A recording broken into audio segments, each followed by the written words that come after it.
But that would be 10 million, please. What? 10 million for a bag of apples? Wasn't it 1 million yesterday? Didn't you read the news? The value of our currency is getting so small that soon enough, a bag of sugar can cost up to a piece of gold. What is this phenomenal thing? Don't you know? This is called inflation. What is inflation? To become as big as you? Hee! Ah! You really have no clue, do you? Let me rewind last night's news for you. Inflation is the sustained increase in general price level. There are two types of inflation, namely, the demand pull and cost push inflation. Firstly, as the name suggests, a demand pull inflation is caused by a rise in aggregate demand. When there is heightened demand for goods and services, so much so that it exceeds the amount producers are willing and able to sell, there is bound to be a shortage. As shown in this ADAS model, when this happens, the AD curve shifts to the right as consumers would be willing to offer a higher price for the goods demanded. If this continues, this would lead to a sustained increase in GPL, that is, demand pull inflation. The second type of inflation, the cost push inflation, is caused by a rise in the cost of factor inputs, like wages, taxes, and imports, just to name a few. Our focus for today, however, is on wage push inflation. When workers demand for a higher pay, this would mean a higher cost incurred by the producers. As illustrated in the diagram, a higher cost of production would result in an upward shift of the AS curve, which would hence result in a sustained increase in GPL, that is cost push inflation if this continues. So, you get it now?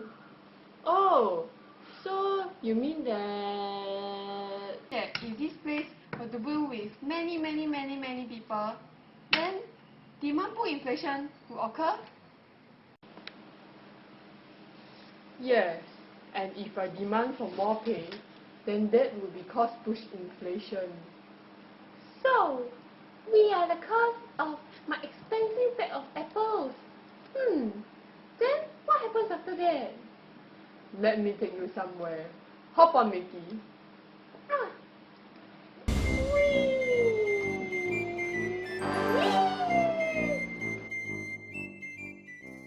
Take for example, there is a cost push inflation caused by a hike in the cost of raw materials. There will be an increase in cost of production, and to cover the additional costs incurred, producers will have to raise the price of the goods and services they sell. By doing so, this means that the workers will need a higher income to counter the rise in price of goods and services so that they can afford them. Trade unions would then demand a higher wage, which leads to a wage increase, which means that higher cost of production for producers, which also means prices will increase, which leads to trade unions wanting higher wages, which means... Okay, I get your idea. But what if it is caused by demand pull inflation? Well, it doesn't matter. Because if there is excessive demand for goods and services, firms will have to increase the number of workers or increase the productive capacity of its workers. Doesn't it sound familiar? If firms increase employment, this means that the wages producers have to pay will increase. If firms decide to increase the productive capacity, workers would naturally want more pay to compensate their increased productivity.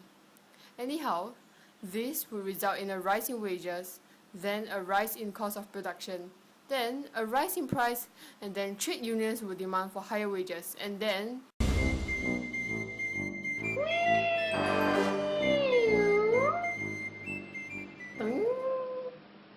Okay, I get your idea. So, regardless of the type of inflation, ultimately, the wage price spiral results in a vicious cycle of increasing general price levels. Is that right? Yes, that's right. Wow! I've sure learned a lot from you today. Thanks, Baba! No problem. Now, 10 million please.